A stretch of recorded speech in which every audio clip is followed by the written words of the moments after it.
Such was the power and beauty of lost Ukaizo. Mighty One, I once desired to return that power and beauty to the Huana. Now I wish only for the tribes to find it themselves. If not here, then elsewhere. Was I wrong?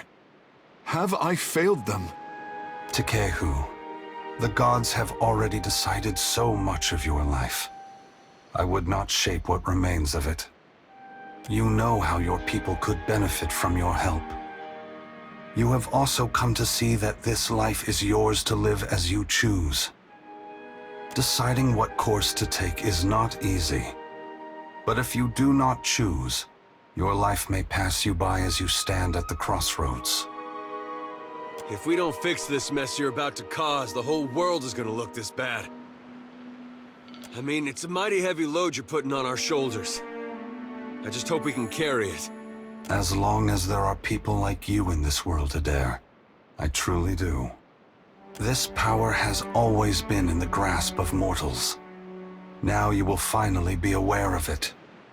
Now you will be able to decide what to do with it. Ukaizo's corpse is beautiful, my god. This, its current state, is but one spoke in the ever-turning wheel of life and death, and so no less worthy than its incarnation at birth.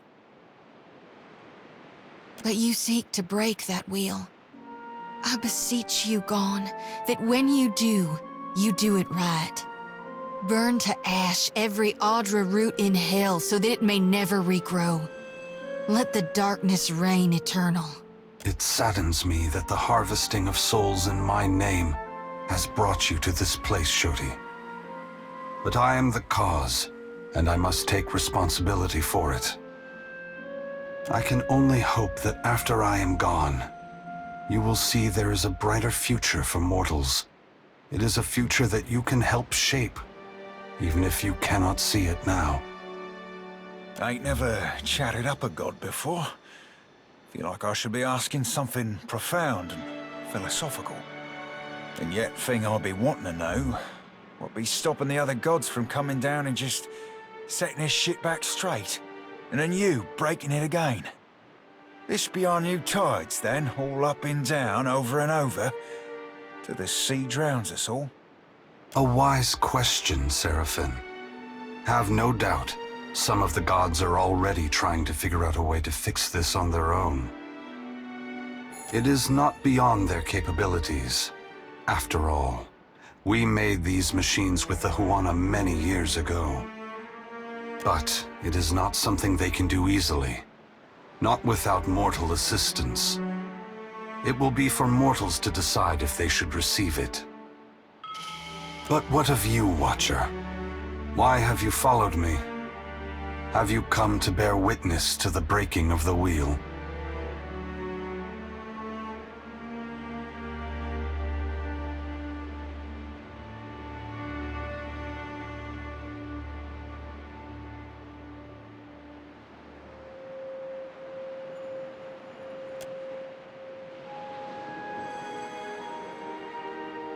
You are welcome to do so. Indulge me in a moment's curiosity. There is something I wish to know about Eora, about Kith, that I can only learn through your eyes.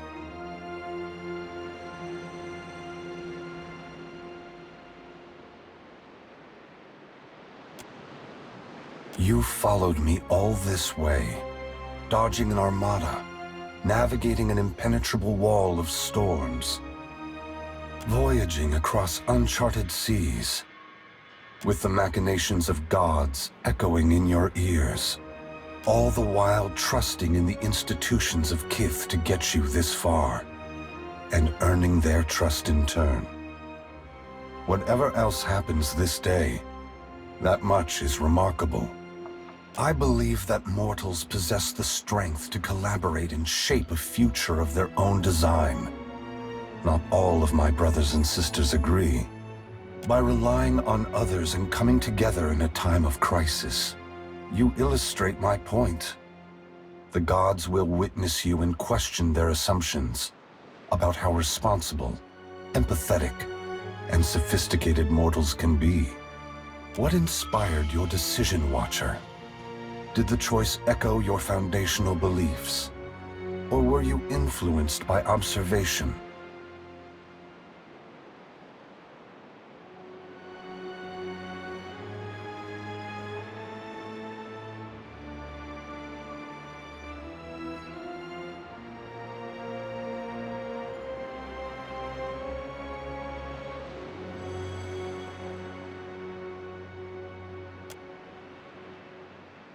Boudica has been especially active since the downfall of her favorite operative. Have you ever considered that she is mentoring his replacement?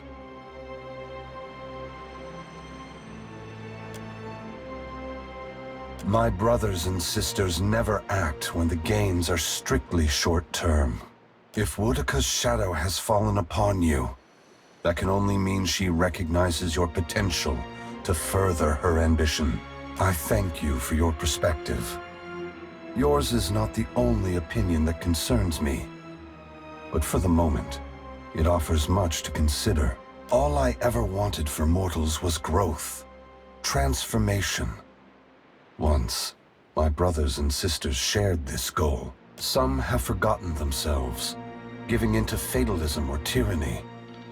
Others have succumbed to apathy. It brings me great sorrow that crisis is the only way to set the future in motion. Would that I could pass the responsibility of heralding your darkest hour to another. Never forget that trust and coordination between mortals brought you to this place. Your future is built on a foundation of hope, and you have laid the first stone. Ask. You are entitled to any answer that is mine to give.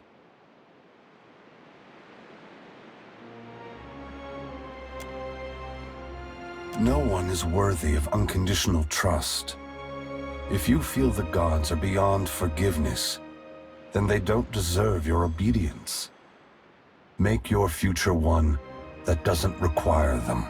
Should you choose to accept the gods, I hope that you temper your faith with skepticism.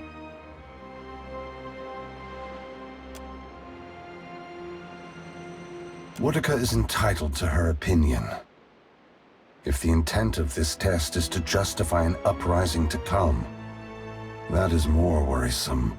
The other gods must decide for themselves if mortals are ready to dictate their future.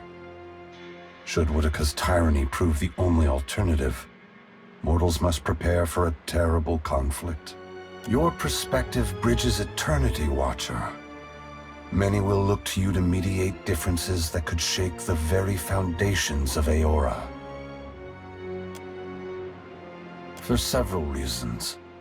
My strength was diminished after the Godhammer bomb, and assuming this form took incredible effort. With so many vying for control of the Deadfire, I also saw a ripe opportunity for mortals to cast aside their differences and stand together as one. They have never been more powerful, more capable. Because of this, the gods must justify their importance or be proven obsolete. The great work of the Ingwithans falls to ruin.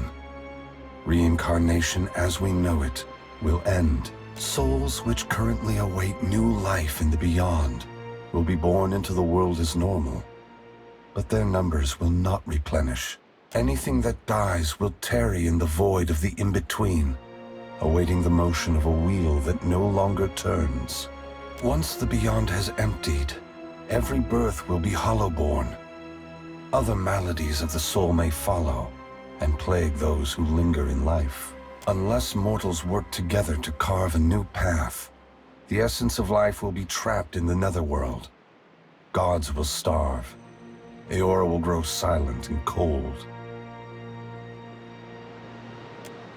When we tamed the cycle of reincarnation, we broke what had once functioned naturally and without intervention. The flow of essence will not normalize on its own. Essence will simply pool in the void of the in-between, never passing through Adra networks to the beyond. The dead will be left to wander in darkness, confusion, and sorrow. A generation or more. That much essence is already poised to flow into Aeora. But unlike an hourglass, no amount of turning will compel the sand to reverse its course. Should you choose, you could lay down your burden and trust in your children's children to set matters right. That depends entirely on you. By your reckoning, there are still good years to come. By ours, time is short. I must attend to my final work now. I cannot delay any longer. You have carried a heavy burden across the Deadfire, Watcher. Before I go, I would rid you of it.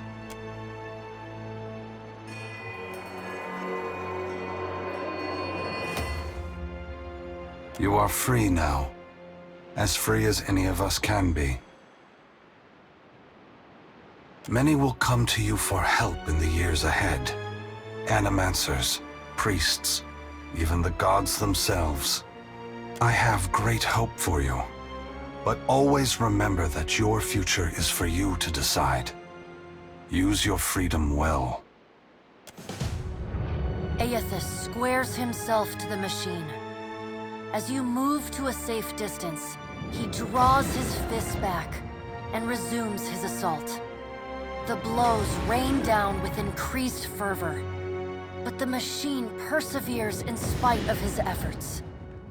Spreading his arms wide, Aeldys draws power from the luminous Audra clustered around the valley. The energy courses through his body, limbs overflowing with intense light and waves of heat. He returns to his task, each strike bringing with it the sound of cracking stone and twisting metal, the flickering of luminous Audra across Ukaizo. As the ancient machine finally begins to succumb to his strength, so too does Aeldys's body, built to withstand the passage of thousands of years. The great Audra statue has finally been pushed beyond its limits. Cracks appear along the hands, then race up the arms. Aeldys does not slow his assault, but continues unabated. Its brass rings twisted. The machine spins erratically but withstands the relentless barrage. Aeldys stands astride it and pummels the base of the machine. Soul energy begins to flare out from the machine's heart, warping the air with the intense heat. Aeldys drives his right fist into the machine's center, the core of metal and Audra. The god lets out a deafening shout, something between a cry of anguish and a roar of exultation. You see Aeldys's arm shatter upward from his hand through his elbow. A flash of light and heat bursts from the core, accompanied by a cacophony of destruction. The moment passes as Aeldys's shout echoes throughout the valley. Your eyes begin to recover. The god's work is accomplished. The great machine of Ukaizo has been destroyed. The wheel has been unmade.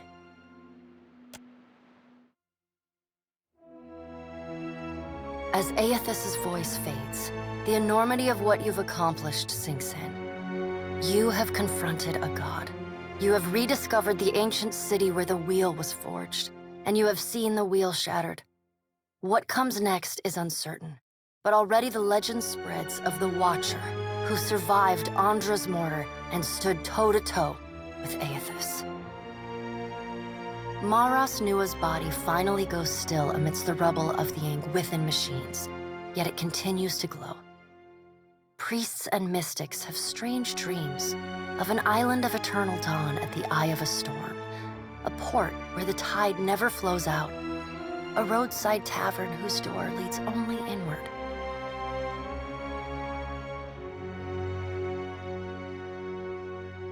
As a watcher, you see what these dreamers cannot. The souls of the departed drifting toward the Audra Colossus and the twilit afterlife within. Whether it is a temporary haven or a permanent end will depend on what the Kith of Aeora are able to accomplish on their own. And while Maras Nua stands frozen over Ukaizo, the gods look on the labors of Kith, but they do not intervene. They watch and argue, wager and conjecture at how, or whether, mortals will solve the puzzle set before them. After the battle, Aeldys sends her fleet from Ukaizo. Her first and last act as Lady of the Ancient City is to reactivate the storms from Andra's spire. Her work done, she departs in the floating hangman. She determines that none shall control the power of Ukaizo. Under her, the Principe shall remain a lawless, rootless pirate band, and Deadfire shall remain free for any with the will to make their way in it.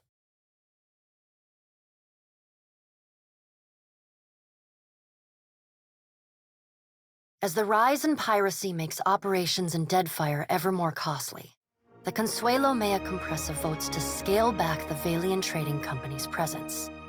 Luminous Audra and Animancy Research remain valuable enterprises, but the company can no longer afford to seek dominance in the region.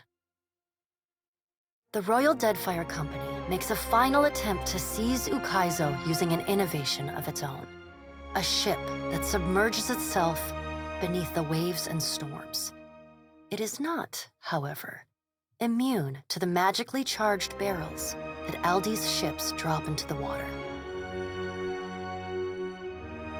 After an embarrassing defeat, the Royal Deadfire Company consolidates its forces in the archipelago and limits its ambitions to a handful of well-guarded plantations. The storms of Rauatai rage on, and its people muddle through with the same tenacity that has served them for millennia.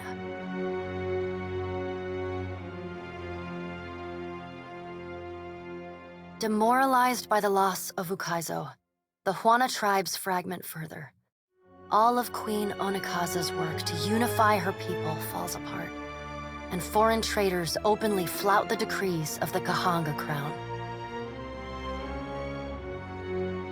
The mysterious deaths of Governor Clario and Storm Speaker Ikawa provoke hostilities between the Valian settlers and the Huawan residents. What starts with angry words escalates to retaliatory killings as each side blames the other. By the time anyone bothers to question the strange coincidences surrounding their deaths, including reports of a cloaked Omawi woman seen in both the port and the village, both sides have gone too far to turn back. As the conflict tears both the village and the town apart, many people, Huana and Valian alike, drift away in search of other opportunities. Many find themselves among the newly empowered Principe. After the violence they've already seen, piracy doesn't seem so bad.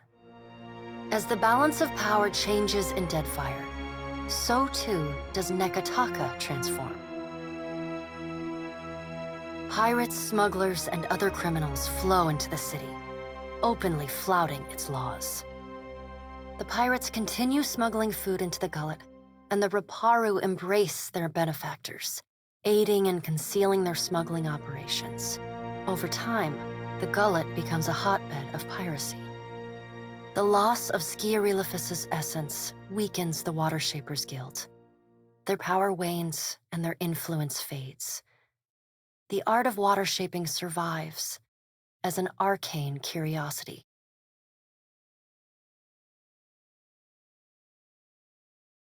Your brief encounter with Letharn proves deeply influential for the children of the Dawnstars. Plagued with nightmares and haunted by the deaths at Hesango, Letharn begins questioning his faith in Aeldys. At first, his fellow Dawnstars chide him, but that changes as word of Aeldys's deeds at Ukaizo spreads. After all, what business have they worshipping a god who denied his own legitimacy? The children of the Dawnstars respond to Aeldys's sacrifice by taking up the lanterns and sickles of the Harvesters of Gone. They become pilgrims of essence, gathering souls across Sayora and ferrying them to the edge of Andra's mortar, that they might find their way to the haven within the Audra Colossus. Others will repair or rebuild the wheel one day. In the meantime, the Dawn Stars will care for the souls of the dead. Ruanu, the chieftain of the Huana at Tikawara, dies mysteriously. The tribe finds his body washed up on the same beach where Anaharu challenged him to the trial of waves. Some blame Anaharu's vengeful spirit. Others see it as Ngati's final judgment. And a few speak of a strange man seen lingering in the village. The leaderless tribe eventually scatters. Some head to Negataka, while others seek out the Wahaki. Ships continue to disappear at the southeastern fringe of the archipelago, and stories circulate of a colony of vampires and gulls preying on their crews. The dead flow, an iceberg in the southern sea, continues to grow unchecked. As the ice spreads, so too do wild tales of a hideous dragon rampaging across the Deadfire. Word spreads of the primal island of Kazuwari, once home to an arena that hosted bloody competitions and fearsome ordeals. Wild tales whisper that the spilled blood attracted a terrible beast of scale and fang that slaughtered those gathered at the island before destroying the great enchanted statue that oversaw the island's trials. Absent its guiding voice, Kazuwari descends into anarchy. A vast monstrosity of tentacles and flesh erupts from the Black Isles in the eastern Deadfire, before vanishing into the depths. None know what drives the titanic beast, nor where it will appear next, or what destruction it might wreak when it rises. Though your adventures alter the destiny of Aeora and the balance of power in Deadfire, they also leave a lasting mark on those who travel at your side. Your companions find themselves changed, in ways both big and small. Adair returns to Hisongo, where he reunites with Byrne, the son of his former lover, Alava. The boy takes heart in Adair's account that Aeldys and all the other gods were false, petty, and unworthy of the love of Kith. Realizing how close he came to dying for this cause, Byrne finds renewed purpose in working alongside his uncle to repair the many scars left upon Deadfire by the gods. Under Adair's guidance, Byrne grows into the kind of irreverent, stubborn hothead that would have made his mother proud. And Adair visits her gravesite, often to tell her so. Shodi is not a priestess who understands the meaning of subtlety. As such, she makes her girlish crush on Adair painfully obvious from the moment she first sets eyes on the strapping fighter. Early in your travels, Adair appears discomforted by her persistent flirting. He often grimaces when she sidles up to him, and he takes endless pains to keep their conversations terse and to the point. But after a little smoothing on your part to nudge them in the right direction, Adair makes an effort to view Shodi with an open mind. And Shodi begins teasing the veteran fighter in a more companionable and less amorous manner. After saving each other's hides a couple times and sharing more than a few laughs, the two form an easy, and you suspect, lifelong friendship. Plagued by constant nightmares and hallucinations, Shodi becomes increasingly disassociated from reality.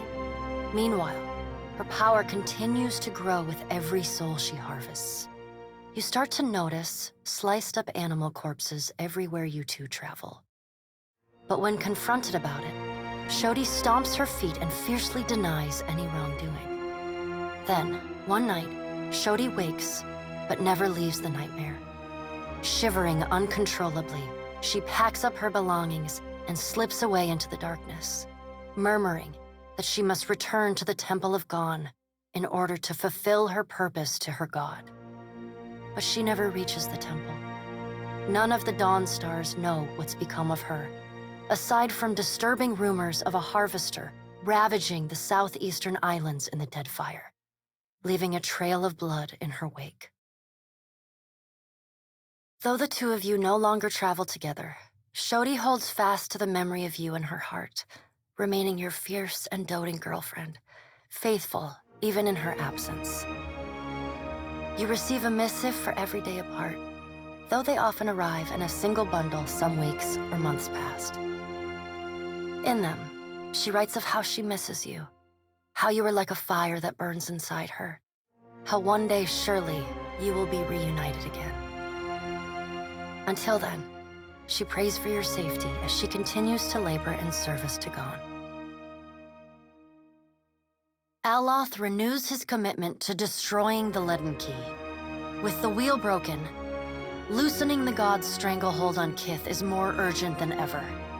It is a lofty goal, and one he does not expect to finish in his lifetime. But if there's one thing he's learned from the Watcher, it's that a single person can change the world. You let Romaro go, and the former pirate ostensibly set sail for the trade lanes of the Eastern Reach, the Edier Empire, Old Valia, and the Republics. For the remainder of your time together, Seraphon seems, if not exactly happy, at least contented with the outcome of your confrontation with his former mentor at Sayuka. When he leaves, he does so with little fanfare. Nothing but a roughly scrawled note slipped under your door. Be seeing you, Cap.